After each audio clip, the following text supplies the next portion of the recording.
결혼한 지는 이제 반년도 안 지났는데 이대로 계속 결혼 생활을 이어갔다간 좋을 거 하나도 없을 것 같아 이혼을 준비 중인 여자입니다.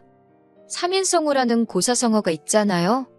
말 그대로 세 사람만 모이면 없는 호랑이도 만들 수 있다는데 그 말이 딱 무슨 말인지 이제서야 이해가 가네요. 저 혼자만 아니라고 백날 말하면 뭐하나요.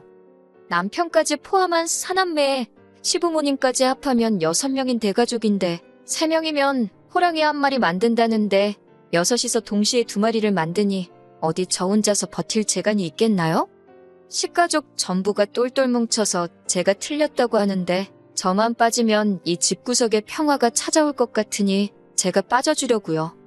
결혼 전에는 정말 대가족에 이렇게 화기애애한 집안이 또 있나 싶었는데 지들끼리만 화목한 집안이라는 건 결혼을 하고 나서야 알았습니다. 결혼 시작하자마자부터 첫 단추가 좋지 않았어요. 신혼여행 다녀와서 시부모님 댁으로 인사드리러 갔는데 시부모님 집에 신우들까지 온 가족이 모여가지고 있었습니다. 결혼한 첫째 신우는 심해부의 시조카까지 데리고 왔고 결혼 안 한 막내 신우는 자기 지금 만나고 있는 남자친구까지 데려와서 말입니다. 저희 신혼여행 다녀온 게 뭐라고 이렇게 다 같이 반겨주시나 했는데 저를 반겨주는 게 아니라 제가 신혼여행지에서 사왔을 선물을 반겨주러 온 거였더라고요. 애초에 신혼여행지에서 선물 같은 건 따로 구매하지 않았습니다. 이미 결혼 전에 시어머니 현금예단부터 신우들이 원하는 명품 가방도 다 예단으로 해줬으니 굳이 신혼여행지에서까지 좋은 선물 사올 필요 없다고 생각했거든요. 가져온 거라고는 공항 면세점 들러서 사온 과자나 초콜릿 같은 디저트류가 전부였습니다. 집에 두고 있다가 만날 때 하나씩 주는 것보다 한 번에 다 줄 수 있었기에 편한 건 있었는데 과자 사온 거 다 돌렸는데도 장난치지 말라는 식으로 진짜 선물을 꺼내보라 하더라고요. 그런데 진짜 없는 걸 알더니 그러는 거 아니라고 하는 겁니다. 특히 형님은 자기 결혼했을 때 신혼여행지에서 남편 명품 지갑 사왔던 이야기를 들먹이면서 받은 게 있는데 어떻게 염치도 없이 빈손으로 돌아올 수 있냐고 하는 거예요. 형님 결혼했을 때면 제가 남편하고 연애하기도 전 이야기인데 그때 남편한테 선물해줬다고 보답을 왜 저한테 찾는지 모르겠더라고요. 제가 받은 것도 아닌데 말입니다. 남편도 어이가 없는 게 제가 받은 것도 아닌데 왜 선물을 저한테 찾냐고 한마디 해주면 될 걸 가지고 제가 저 혼자서 면세점에서 이것저것 사들고 오길래 당연히 챙겼을 줄 알았는데 몰랐다고 하면서 이게 다 제 탓이라는 듯이 책임을 저한테 떠넘기더라고요. 지 가족들이 그렇게 나올 걸 알았으면 여행지에서 지 가족들 욕심이 보통이 아니라 뭐라도 해가야지 않겠냐고 미리 귀뜸이라도 해주던가 지 돈 주고 뭐라도 챙겼던가 했어야지. 면세점 돌아다닐 때 다리 아프다고 공항터미널 의자에서 자빠져 자놓고서는 자기는 아무 잘못 없다는 식으로 저렇게 나오니 어이가 없었습니다.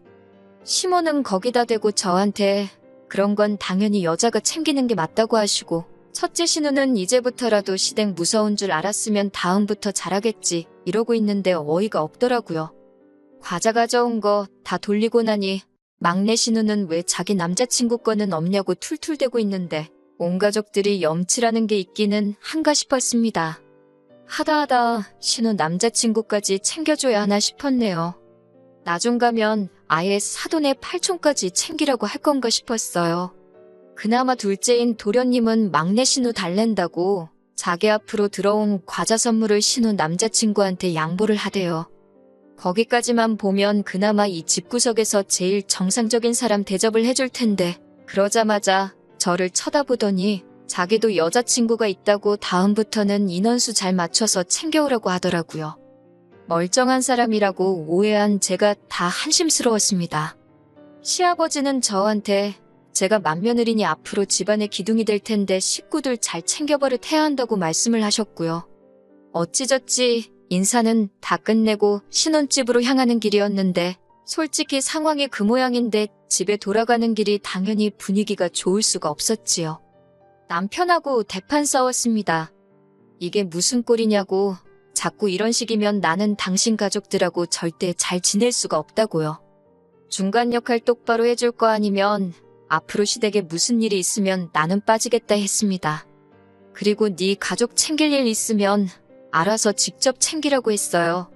제가 뭘 해주길 기대하지 말라고요. 각자 집은 알아서 각자 챙기자고 했습니다. 지금 후회하는 건 신혼여행 돌아온 첫날부터 이렇게 세게 신호를 줬는데 그때 빨리 결정 내리지 못하고 재빨리 정리하지 못했다는 거예요. 남편이 중간 역할을 잘 못하는 걸 고쳐서 쓸 수 있다고 믿었던 겁니다. 애초에 사상부터가 며느리라면 자고로 시가 식구들한테 찍소리도 못한다는 생각을 가지고 있는 놈을 고쳐서 쓰려고 했으니 거기서부터가 문제였지요. 신혼여행 다녀와서 2주일 뒤가 남편 남동생 그러니까 도련님의 생일이었어요. 생일 파티 한다고 시댁에서 모이기로 했는데 시어머니한테 전화가 왔습니다. 무슨 일인가 했는데 시동생 생일 파티 하기 전날에 시댁에 와서 하루 자고 가라고 하더라고요. 왜 멀쩡한 신혼집 냅두고 시댁 와서 자고 가라는가는 안 봐도 뻔한 일이었죠. 식구가 많으니 먹는 입도 많다고 음식 준비 혼자서 못하겠다고 하는 소리입니다. 같이 사는 신우도 있는데 시동생 생일상을 며느리인 저한테 준비시킬 심산인 거죠. 회사 때문에 그렇게는 못할 것 같다고 했어요. 시어머니는 퇴근하고 오라는 건데 회사 탓을 하냐며 뭘 하시길래 회사가 요즘 바빠서 야근도 많고 그날은 정말로 밀려있는 잔업을 해야 해서 가지 못할 것 같다 대답했습니다. 그러니 시어머니는 저한테 휴가를 쓰라고 하더라고요. 제가 미쳤나요? 시동생 생일상 차려주려고 며칠 안 되는지 휴가를 써버리게요. 거기에 결혼식 때문에 남아있는 휴가도 많이 없는 상황이었고요. 그러니 더욱더 저희 소중한 휴가를 시동생 생일상 차려주는데 쓰고 싶지 않았습니다. 시어머니가 그러면 자기 혼자 어떻게 그 많은 사람 음식을 준비하냐고 하더라고요. 시집간 큰신우 전업주부하고 있는데 큰신우 부르시라 집에도 아가씨 같이 살고 있지 않느냐 물어보려다가 더 길게 말해봐야 심호 심기만 건드릴 것 같아서 저는 잘 모르겠고 그날은 휴가도 쓸 수 없고 안타깝게도 도와드릴 수 없다고 딱 잘라 말했습니다. 그리고 그날 저녁에 남편하고 같이 집에서 쉬고 있는데 시어머니한테 또 전화가 걸려왔어요. 당신한테 좋은 생각이 떠올랐다 하시더니 아직 도련님 생일까지 시간이 있으니 제가 퇴근하고 틈틈이 음식 한두 가지씩 미리 집에서 준비를 해놓으면 되겠답니다.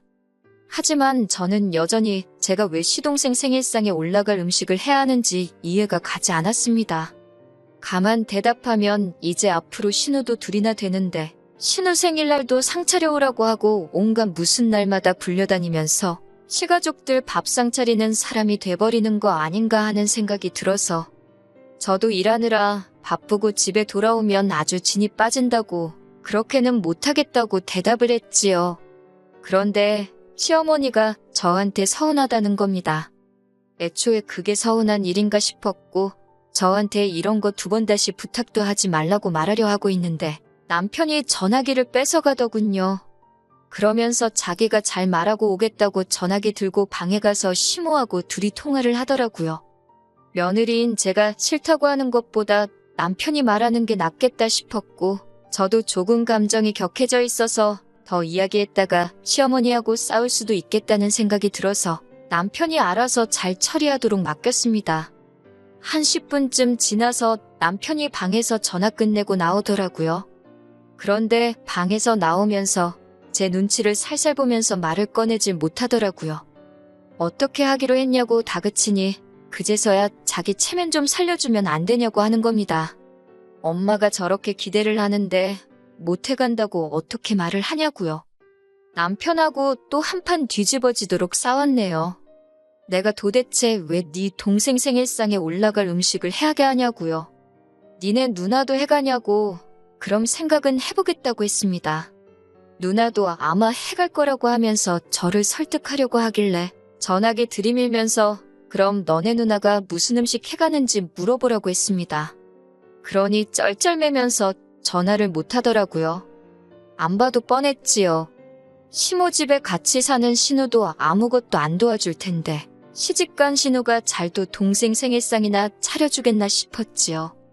그런데 남편이 자꾸만 제가 자꾸 고집부리고 그러면 시모하고 갈등만 커진다고 하는 거예요.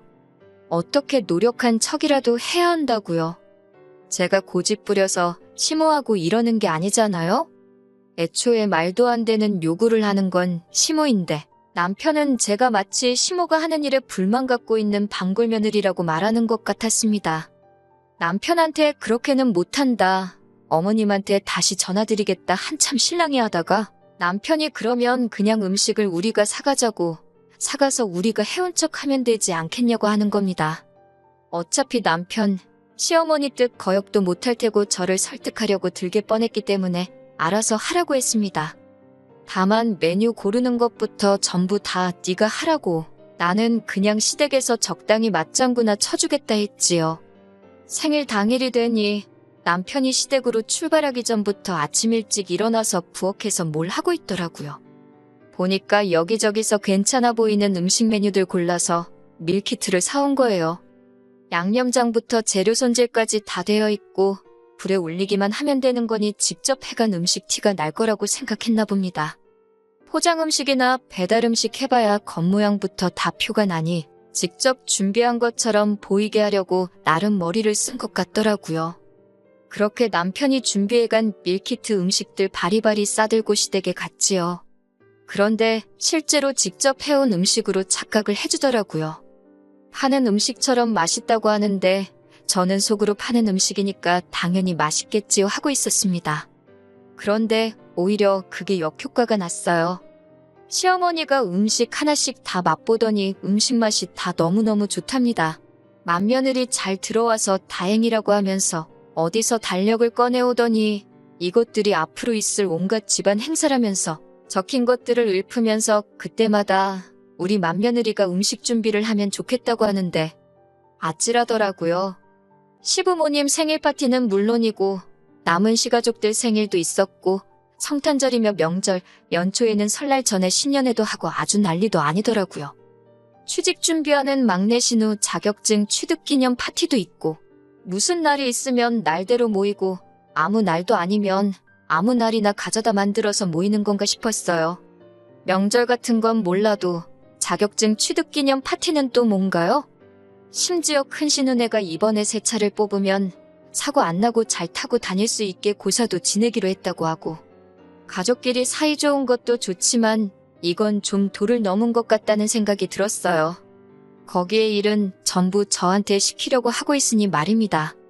남편은 이런 제가 외동이라서 이런 분위기에 적응 못할 뿐이라고 이게 진짜 가족이라고 하면서 애써 저를 이해시키려고 하더라고요. 진짜 가족은 또 뭔 소린지 우리 가족이 가짜 가족이라고 말하고 싶은 거냐고 따지니 또 꿀먹은 벙어리 마냥 대꾸도 못하고 있다가 이렇게 가까운 사람들끼리 살부딪히며 사는 게 진짜 좋은 거라고 하는 겁니다. 다 같이 지내는 게 누가 나쁘다고 했냐고. 다만 그 과정에서 온갖 번거로운 일거리나 경제적인 부분이나 그게 다 맏며느리라고 나한테 쏠리니까 그게 싫다는 거다고 했습니다. 일 똑같이 하고 돈 낼 거 있으면 똑같이 내면 나라고 남편이 남편 가족들과 잘 지내겠다는데 그걸 못하게 하겠냐고 일침을 놨어요. 그리고 신우 자격증 취득 기념 파티 같은 멍청한 모임은 나 빼고 제발 혼자 다녀오라고 했지요. 저는 그냥 남들 하는 만큼만 하고 그 이상도 그 이하도 하지 않겠다고 딱 못을 박았습니다. 그렇게 얼마 전 이전 세입자랑 문제가 생겨 입주가 늦어지고 있던 신혼집 리모델링 공사가 끝나고 드디어 입주를 하게 되었습니다. 그 전까지 머물던 집은 제가 첫 직장 구했을 때부터 전세로 살던 집이었는데 그렇게 오랜 기간 머물렀는데도 자가로 집이 생기니 전세로 살 때랑 다르게 이 집이 내 집이구나 싶은 생각이 들더라고요. 아무튼 집이 생겼으니 집들이 이야기가 나오게 되었습니다. 솔직히 시가 식구들 모여서 집들이 하면 엄청 스트레스 받을 걸 알았지만 생략할 만한 일도 아니거니와 친정 부모님이 많이 도와주셨던 덕분에 자가로 집도 생겼으니 집들이를 안 할 수도 없었지요. 그렇다고 친정만 집들이하고 시가는 안 하고 할 수는 없잖아요. 제가 제 입으로 각자 잘하자고 했으니 어느 정도 솔선하는 모습을 보여야 한다고 생각했습니다. 그래서 까짓것 그냥 하자 굳게 결심해서 그때는 월차까지 내서 집들이 준비를 했습니다. 밀키트나 배달 음식으로 간단하게 차려낼 수도 있었지만 이왕 하는 거 제대로 하자 싶어서 음식도 손수 준비하기로 했고요. 그래서 집들이를 아침 일찍부터 해서 준비를 시작하고 있는데 초인종이 울리더라고요. 시가 식구들이 도와주러 일찍 올 일은 없을 테고 누군가 싶어서 문을 열었습니다. 그런데 문 앞에 처음 보는 웬 아가씨가 서 있더라고요. 누구시냐고 물었더니 도련님이 지금 만나고 있는 여자친구랍니다. 막내 씨는 오빠 아니랄까봐 저번에 선물 안 챙겨줬다고 이번엔 여자친구까지 불렀나 싶었어요. 보아하니 신우도 남자친구 데려오려나 싶었고요. 음식이야 넉넉하게 준비했기에 상관없었는데 도련님이 여자친구한테 시간을 잘못 알려줬나 싶더라고요. 암만 그래도 그렇지 아침 7시부터 집들이를 시작하는 집이 어디 있겠어요? 그리고 올 거면 만나서 같이 올 것이지 여자친구한테 딸랑 집 주소 알려주고 남의 집 혼자서 오게 하는 시동생도 이해가 가지 않았습니다. 집들이 시간은 오후 7시라고 시간을 아무래도 잘못 알려준 것 같다고 했어요. 어차피 시동생도 똑같이 시간을 잘못 알고 있으면 얼마 안 있어서 도착할 거라 생각했거든요. 그러니 안에 들어와서 조금 기다리다가 시동생 도착하거든 둘이 어디 가서 데이트라고 하고 오라고 할 심산이었는데 시동생 여자친구가 난감한 표정을 지으면서 어머님이 자기를 보내서 온 거라고 하더라고요. 집들이 하니까 음식하는 거 도와주라고 했다네요.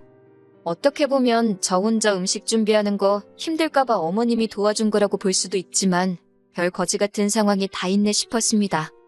결혼한 사이도 아니고 시동생하고 만나는 여자친구일 뿐인데 결혼 전부터 시집살이 길들이게 하려는 건가 싶었어요. 솔직히 도와주려면 시어머니가 직접 오셔도 될 일이고 신우들도 집에서 놀고 있잖아요? 일은 남의 집 사람이 하는 게 당연하다는 듯이 생각하는 게 어이가 없더라고요. 그래서 시어머니한테 바로 전화를 했지요. 시동생 여자친구가 왔는데 어머님이 도와주라고 보낸 게 맞냐고요. 그러니 어머님은 당연한 소리를 물어보냐는 듯이 반응하면서 너는 외동이라 몰라도 너무 모른다고 하면서 원래 아랫사람은 초장부터 시키는 버릇을 들여야 한다는 겁니다. 시동생 어디가 좋아서 가란다고 진짜 찾아온 이 아가씨도 문제가 있겠지만 이제 23살짜리 대학교 다니는 세상 물정 모르는 아가씨가 뭘 알겠어요.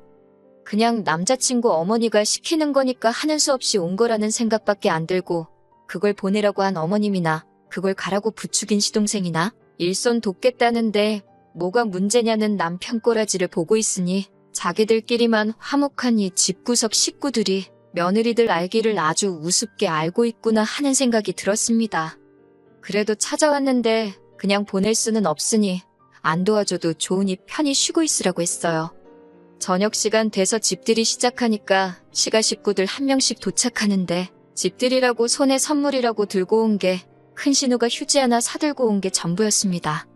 뭐 대단한 선물 바란 건 아니지만서도 말도 안 되는 시댁 행사 강제 참여시키는 건 고사하고 당장 시동생 생일상까지 부탁하던 사람들이 주거니 받거니 하면서 저도 가족의 일원으로 인정해주는 것처럼 보이진 않았어요.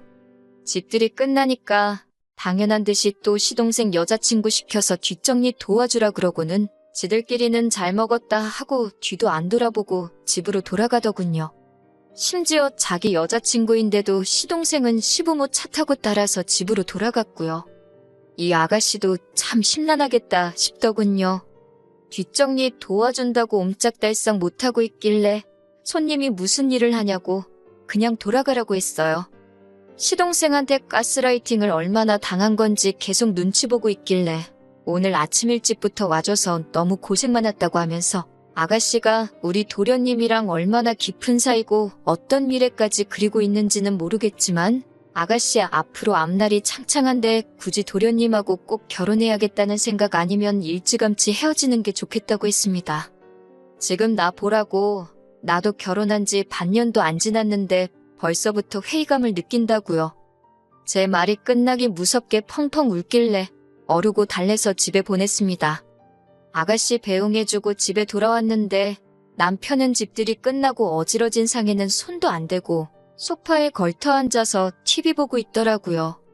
안 그래도 도련님 여자친구 보고 생각이 많은데 집안일은 내일이라고 거들떠도 안 보는 남편 꼬라지 보니 우라가 치솟더라고요. 니네 식구 밥 먹은 건데 치울 생각도 없냐고 한마디 하니 남편이 며느리가 돼가지고 며느리 노릇 똑바로 안 하냐고 하는 겁니다. 왜 저렇게 뿔이 났나 했더니 지네 엄마가 신경 써서 시동생 여자친구 불러서 도와주게 시켰는데 며느리가 시어머니 성의를 무시했다는 거예요. 치우는 것도 저랑 그 아가씨랑 둘이서 치웠으면 금방 했었을 텐데 제가 쓸데없이 오지랖을 부려서 보내놓고는 그 아가씨가 할 일을 자기한테 떠넘기냐는 겁니다. 제 행동에 제가 책임을 지라는 거예요. 지금 시어머니가 며느리도 아니고 며느리가 될 사람도 아닌 아예 남의 집 멀쩡한 딸을 불러다가 일을 시키는 게 맞다고 생각하느냐 물었더니 여자가 잘해야지 집이 편한 거 아니겠냐고 하는 겁니다. 연애할 때부터 저렇게 잘하는 동생 여자친구를 보고 배우라는 거예요. 자기가 몇 번 참아줬더니만 며느리가 돼가지고 당연히 할 일을 안 하려고 하냐면서 저보고 며느리 노릇 똑바로 하라고 하더군요. 어차피 동생이랑 그 아가씨랑 결혼하면 제 쫄다고 생기는 건데 지금부터 확실히 가르쳐 놓는 게 맞다고요. 그 말을 들으니 남편이나 시가족들이 평소에 어떤 생각을 가지고 사는지 확신이 생기더라고요. 말은 동서 생기면 동서가 서열 맨 마지막이고 제가 수족처럼 부릴 수 있으니 그때 가서 제가 편해진다고 하지만 결과적으로는 저는 시댁에서 뒤에서 두 번째라는 거잖아요. 지난 몇 개월 동안 남편이 중간 역할 조금만 해주면 시가족 일로 싸울 일도 없고 잘 지낼 수 있을 거라고 생각했던 제 자신이 다 한심해지더라고요. 사람 고쳐 쓸 수 없다는데 이건 남편 한 명만 고친다고 될 일도 아니었던 거예요. 오히려 이 집 식구들 중에 혼자 이게 틀리다고 생각하는 제가 비정상이었던 거예요. 이 결혼 생활 끝까지 끌고 가봐야 저도 똑같은 사람 되겠다 싶더라고요. 가스라이팅이 그래서 무서운 건가 싶었습니다. 이 집구석에 막내 며느리 누가 들어올지는 모르겠는데 참 불쌍하겠다 싶었고 맏며느리인 저도 결국 나중에 가선 시부모 부양은 둘째치고 큰 신우네 애라도 생기면 그 애까지 제가 맡아 키우겠다 싶은 생각이 들었습니다. 자기들끼리 화목한 집안에 제가 빠지는 게 도와주는 길이 아닐까 하는 생각이 들었어요. 며칠을 더 생각하다가 남편한테 이 집에서 더 이상 며느리로 살지 못하겠다고 더 시간 끌 필요도 없겠다고 말하고 이혼하자고 했습니다. 지금은 숙려기간 중이고 결혼기간이 짧은지라 합의 이혼하게 될 것 같습니다. 시동생은 여자친구랑 헤어진 것 같더라고요. 가족끼리 워낙 똘똘 뭉치는 집구석이니 똘똘 뭉쳐서 제 탓만 하고 있겠지요. 더 빨리 결정 내리지 못한 게 후회되지만 더 길게 시간 끌지 않은 걸로 위안 삼으려고 합니다. 아무쪼록 시가족들은 앞으로도 자식들 결혼시키지 말고 그냥 화목한 가족들끼리 평생 같이 지냈으면 좋겠어요. 애먼 사람 부려먹지 말고 말입니다.